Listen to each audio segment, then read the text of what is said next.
Кымбаттуу достор, бүгүн биз тизе мундарын дарылоого арналган уникалдуу көнүгүүнү көрсөтөбүз. Бул көнүгүү тизе мундарын артрозу, башкача айтканда гонартроз же остеоартроз дарылоо жардам берет. Ошондой эле бул көнүгүү минис жаракат алганда аны калыбына келтирүүгө өбөлгө түзөт. Кээде бул көнүгүүнү аткарганда кысылган министер өз алдынча ажырап, таң калыштуу ыкма менен жазылып кетет. Кээде бул абдан тез болот, болгону 1-3 күн ичинде. Бирок бул көнүгүүнү жасоодо айрым маанилүү нюанстар бар. Ошондуктан биз кийинчерээк муну сейрет бере баштадык. Бул нюанстар тууралуу төмөндө айтып беребиз. Ал эми азырынча алды менен өзүбүздү көнүгүү көрсөтөбүз. Баштыктын алдына кичинекей жазуу коюу керек. Көнүгүү жылмушуу скольжение деп аталат. Бул жерде эң маанилүү нерсе тамандар жылышы керек. Тамандын алдына жылма материал, мисалы кичинекей килемче коюңуз же бутка жылма байпак кийиңиз. Көнүгүү абдан жөнөкөй. Бутту акырын жана жылма жылдырабыз. Тизени 90 градус бурчка чейин өзүбүзгө тартабыз. Көп тартпагыла. Анан кайра жай жана жылма түрдө аркабызга жылдырып жумшартуубуз керек. Бул кыймылда чукул кыймыл болбош керек. Тизени өзүңө акырын тартып, 1 секундда кармап турасың. Анан кайра жай жылдырып эс алууга келтиресиз. Назар салыңыз, көнүгүү жасаганда буттар бири-бирине тийип туруш керек. Назар салыңыз, көнүгүү жасаганда буттар бири-бирине тийип туруш керек. Жайгашуу, ажыратпаңыз. Көп кайталагыла, баарын жай жана жылма кылабыз. Көнүгүүнү канча жолу жасоо керек? Башында 12-15 жолу, күн сайын акырындап көбөйтүп, 30-35 кайталууга чейин жеткириңиз. Бирок эч качан тездетпеңиз.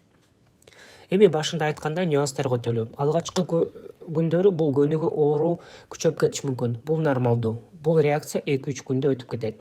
Адатта оорутуу миниск менен байламталардын кошулган жеринде каздын буту деп аталган аябактар болот. Эгер оору чыдаксыз болсо, 1 жума тыныгуу алыңыз, андан кийин аз санда баштаңыз. Көнүгүүнү ар дайым жай жана жылма темпте жасоо керек. Күч кыймылга жол жок. Эгер курч жогору деңгээлде оору болсо, баш тартуу керек. Демек көнүгүү сизге туура келбейт. Бирок жөн гана оорутуп жатса, бул кадимки көрүнүш, өзгөчө артроздун өнүккөн стадиясында. Бонус маалымат. Тизе мундары артритке да жабыркайт. Бехтерев оорусу реактивдүү артрит, ревматоиддик артрит, подагра жана башка учурларда. Бул көнүгүү артритке да жардам берет. Бирок көнүгүү күнүнө 1 же максимум 2 жолу жасалат. Минис жаракаттарында аюуга чейин, андан кийин дагы 2-3 жума жасап коюу керек.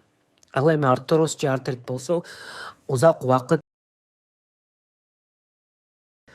Азыр болсо кошумча экинчи көнүгүү менен таанышабыз. Бул көнүгүү артроздун 2-3 стадиясында пайдалануу.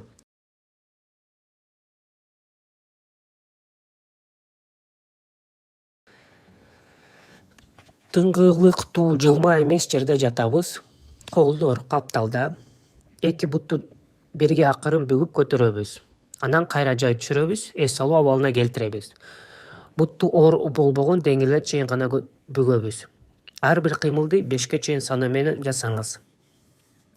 Назар салыңыз, буттар бирге, пяткалар ажырашпашы керек.